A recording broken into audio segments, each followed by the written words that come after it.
What I meant to ask was this commission. How did it come about, or what is its significance? Kasi maraming commission dyan at maraming nangungumisyon, di ba? Pero pagdating sa batas and implementing rules, well, sulat mo sa West Philippine Sea, as they would say.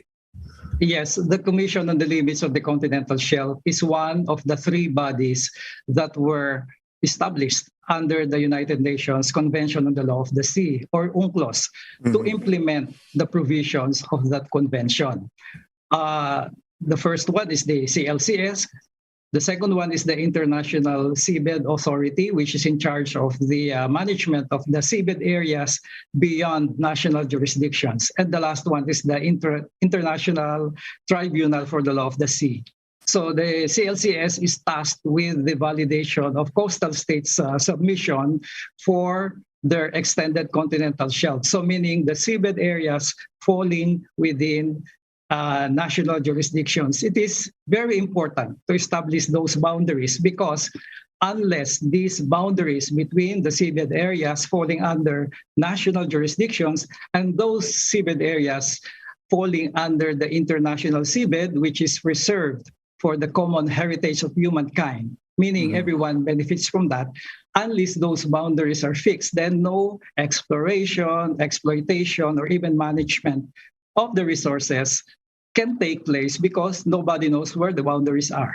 So you finally became a member, and what does it say of the Philippines? Does it say, hindi, kasi they are very level-headed, they're fair, or because they have such a great organization called NAMRIA, etc.? I mean, what does this reflect? Your nomination reflect?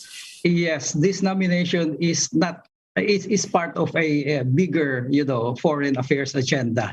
The Philippines, being one of the framers and original signatories of UNCLOS, had been very consistent in its commitment to an international law-based regime in maritime governance. We have been very consistent since we signed UNCLOS in 1982. We are defining our baselines and maritime zones in accordance with UNCLOS. We are delimiting our maritime boundaries with our neighbors in accordance with international law, including UNCLOS. We have been actively supporting, initiating mechanisms that foster the peaceful and sustainable uses of the oceans. And when we wanted clarity on the status and entitlements of maritime features in the West Philippine Sea, we submitted ourselves to arbitration.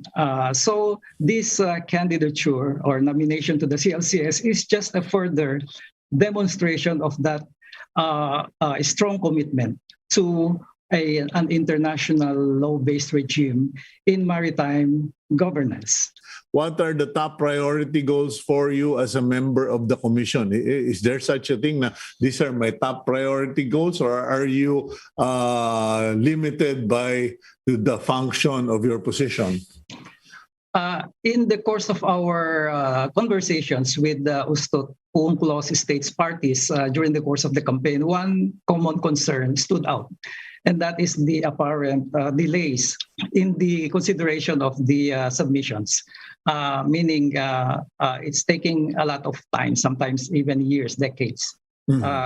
So as a technical person, of course, I will be looking into the current system, the very detailed manner by which the Commission